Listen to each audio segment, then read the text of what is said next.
Hello दोस्तों, beginners point में आपका स्वागत है। और अभी हम कर रहे हैं पार्ट नंबर 3 हिस्ट्री का। ठीक है। मौर्योत्तरकालीन भारत पर विदेशी आक्रमण। मौर्योत्तर में सर्वप्रथम विदेशी आक्रमणकारियों की श्रृंखला में बैक्टीरियन ग्रीक शासकों का नाम आता है।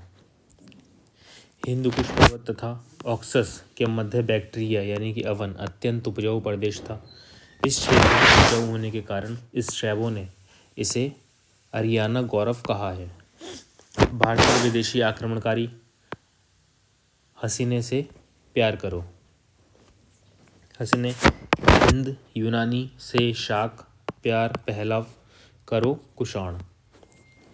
हिंदू यूनानी संभवतः सिकंदर के बाद डेमेट्रियस 2020 ईसा पूर्व से 175 ईसा पूर्व पहला यूनानी शासक था जिसकी सेना भारत में प्रवेश कर सकी। इन यूनानी शासकों में डेमेट्रियस कुल का मेनाडर 160 ईसा पूर्व से 120 ईसा पूर्व सबसे योग्य शासक था। बौद्ध साहित्य मिलिंद पनाहों में इसे मिलिंद के नाम से भी जाना जाता है।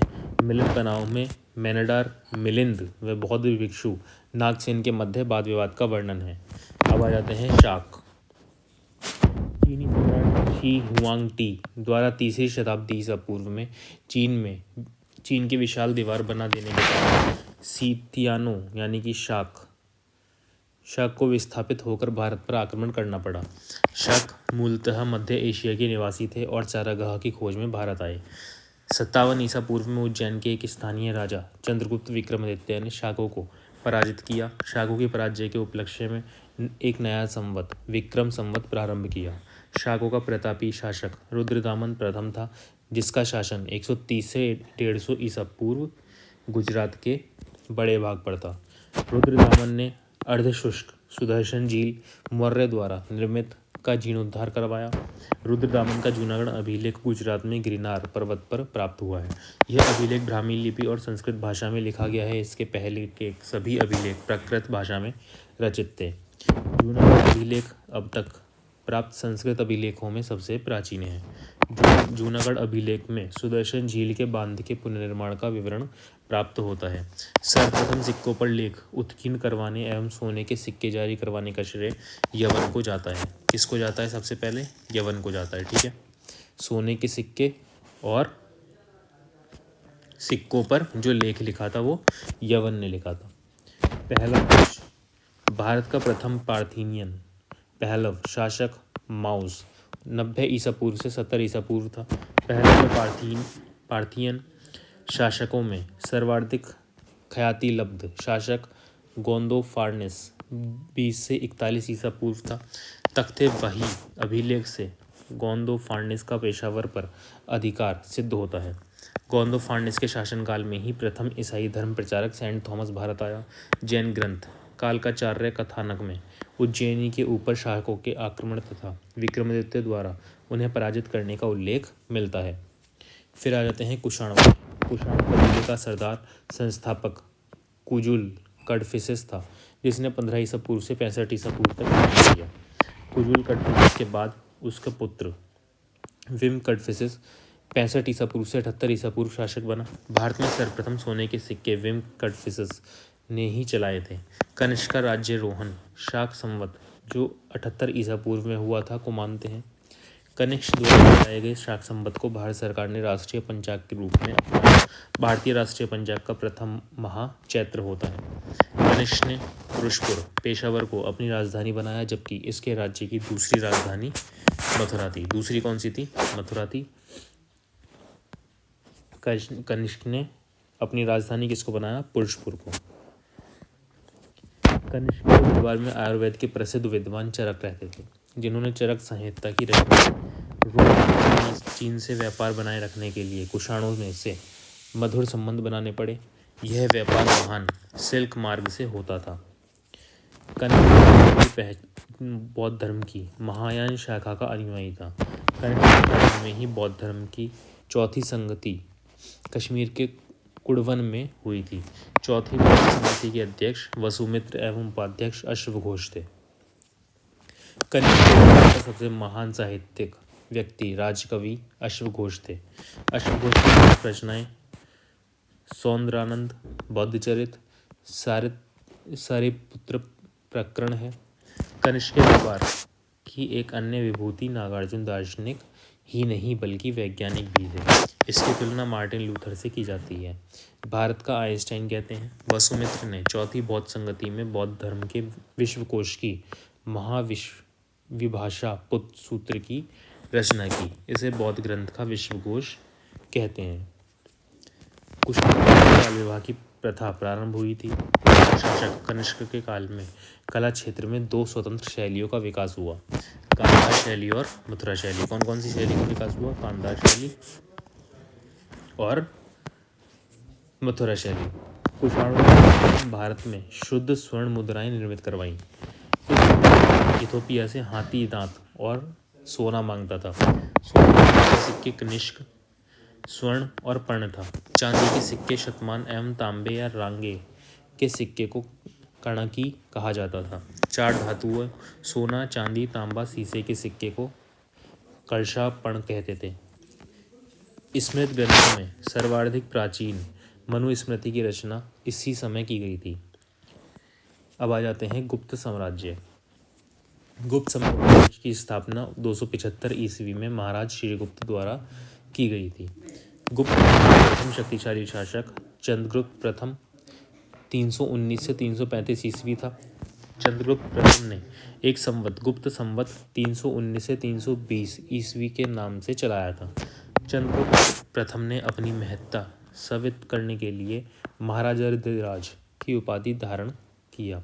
कौन सी? महाराजा धीराज की उपाधि धारण किया। गुप्त संवत 319 से 320 ईस्वी तथा शाक संवत्ति 78 ईस्वी के बीच 241 वर्षों का अंतर है। वसुबंधु रचित तथा चंद्रगृह परिप्रेक्ष्य से गुप्त वंशीय इतिहास की जानकारी मिलती है। समुद्रगुप्त सिक्कों पर अश्वमेघ पराक्रम खुदा है, कुछ पर उसे वीणा वादन करके दिखाया गया है। समुद्रगुप्त ने 6 प्रकार की स्वर्ण मुद्राएं गुरुड़, धनुर्धर, परशु, अश्वमेघ, व्याघ्रहंता, वीणा, सारण चलाया, जिसमें गरुड़ मुद्राएं सर्वाधिक लोकप्रिय थीं। समुद्रगुप्त को भारत का नेपोलियन भी कहा जाता है। इलाहाबाद अशोक स्तंभ अभिलेख समुद्रगुप्त के शासन के बारे में सूचना देता है। इलाहाबादी अशोक स्तंभ अभिलेख को प्रयाग प्रशस्त कहा जाता है।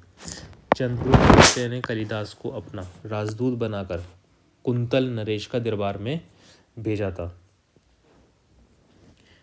कालिदास को अपना राजदूत किसने बनाया था? चंद्रगुप्त ने, और कुंतल नरेश के दरबार में उसको भेजा था। सांची एवं वाकटक अभिलेखों से गुप्त शासक चंद्रगुप्त द्वितीय विक्रमादित्य का एक अन्य नाम देवगुप्त मिलता है। उसके अन्य नाम देवराज तथा देवश्री भी मिलते हैं। चीनी यात्री फाहियान 1999 से 414 ईस्वी चंद्रगुप्त द्वितीय के दरबार में भारत में आया था। फाहियान 3 वर्षों तक पाटलिपुत्र में रहा। चंद्रगुप्त द्वितीय के दरबार में 9 विद्वानों की एक मंडली थी जिसे नौरत्न कहा जाता है। चंद्रगुप्त के दरबार में 9 विद्वान थे, 9 लोग थे जिन्हें नौरत्न कहा जाता है। चंद्रगुप्त के दरबार के नौरत्न शंकु, शाप, बोतल, घट पर काली धन बड़ा अमर। शंकु, शाप, शापड़क, बोतल, बेताल भट्ट, घट पर बरूची, काली कालिदास, धन धनवंतरी, बड़ा वारामीर, अमर सिंह। नवरत्नों में सर्वोत्कृष्ट महाकवि कालिदास थे। जो सबसे बढ़िया थे नवरत्नों में वो कौन थे? कालिदास थे। संस्कृत साहित्य के महान कवि कालिदास की महत्वपूर्ण कृतियाँ ऋतुसंहार, मेघदूत, कुमार संभवम, रघुवंशम महाकाव्य हैं। प्रमुख नाटक अभिज्ञान शकुंतलम है। अभिज्ञान शकुंतलम कौन सा है? प्रमुख नाटक है। चंद्रगुप्त विक्रमादित्य के दरबार में प्रसिद्ध आयुर्वेदाचार्य एवं चिकित्सा धन्वंतरी था। धन्वंतरी ने ही गुप्तकालीन चिकित्सकों को शल्य शास्त्र की जानकारी दी थी। चंद्रगुप्त विक्रमादित्य के दरबार में खगोल शास्त्री ब्राह्मीर, कोषागार अमर सिंह, वास्तुकार शंकु, रतन, फलित जोशी, शपणक, व्याकरण व्याकरण वररुचि, जादूगर वेताल भट्ट और नवरत्न महान कूटनीतिज्ञ घटपरक रहते थे। गुप्तकालीन प्रशासनिक इकाई आरोही क्रम में देश, विश, बीट, पेट, ग्राम। देश या राष्ट्र, विषय, बीथी, पेट और फिर ग्राम। गुप्तकालीन 5 प्रकार की भूमि: क्षेत्र, वाचार, खिले, अगर। क्षेत्र भूमि ऐसी भूमि जो खेती योग्य होती थी। वास्तु भूमि ऐसी भूमि जो निवास के योग्य होती थी। चारागाह भूमि ऐसी भूमि जो चारा के योग्य होती थी। खिल भूमि ऐसी भूमि जो जोतने योग्य नहीं थी। अग्रहत भूमि ऐसी भूमि जो जंगली होती थी। भारत द्वारा रचित महाकाव्य कीर्तार्जुनीयम महाभारत के वन पर्व पर आधारित है। विष्णु शर्मा द्वारा रचित पंचतंत्र के विश्व की 50 भाषाओं में 250 विभिन्न संस्करण निकल चुके हैं, जो सर्वाधिक प्रचलित ग्रंथ बाइबल के बाद दूसरे स्थान पर हैं। आर्यभट्ट ऐसे पहले नक्षत्र वैज्ञानिक थे जिन्होंने बताया था कि पृथ्वी अपनी धुरी पर घूमती हुई सूर्य के चारों ओर परिक्रमा करती है। इन्होंने सूर्य ग्रहण एवं चंद्र ग्रहण के वास्तविक कारणों पर प्रकाश डाला। आर्यभट्टीय नामक ग्रंथ की रचना करने वाले आर्यभट्ट अपने समय के सबसे बड़े गणितज्ञ थे। इन्होंने दशमलव प्रणाली का विकास किया। कुमारगुप्त प्रथम महेंद्र द्वितीय चंद्रगुप्त द्वितीय की पत्नी ध्रुव देवी से उत्पन्न बड़ा पुत्र था। गुप्त शासकों में कुमारगुप्त पहला शासक था, जिसके सर्वाधिक 18 अभिलेख मिले हैं। हिनसांग ने कुमारगुप्त का नाम शाक्रदित्य बताया है। नालंदा विश्वविद्यालय की स्थापना गुप्त शासक कुमारगुप्त ने करवाई थी। विल्सड अभिलेख में कुमारगुप्त प्रथम तक गुप्तों की वंशावली प्राप्त होती है।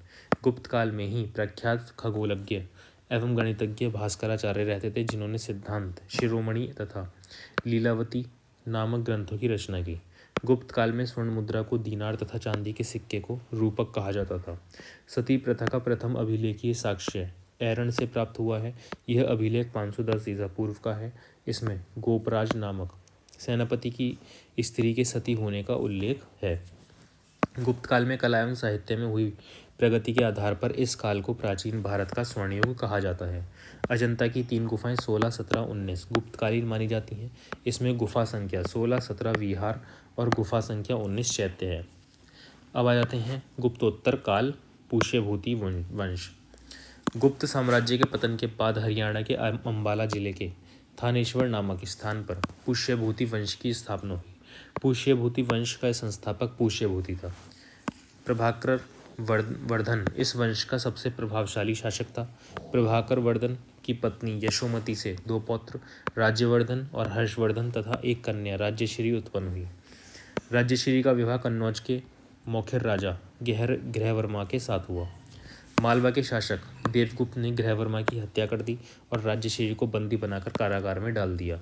राज्यवर्धन ने देवगुप्त को मार डाला, परंतु देवगुप्त के मित्र गौड़ नरेश शशांक ने धोखा देकर राज्यवर्धन की हत्या कर दी। शशांक शैव धर्म का अनुयायी था। इसने बोधि वृक्ष बोधगया को कटवा दिया था।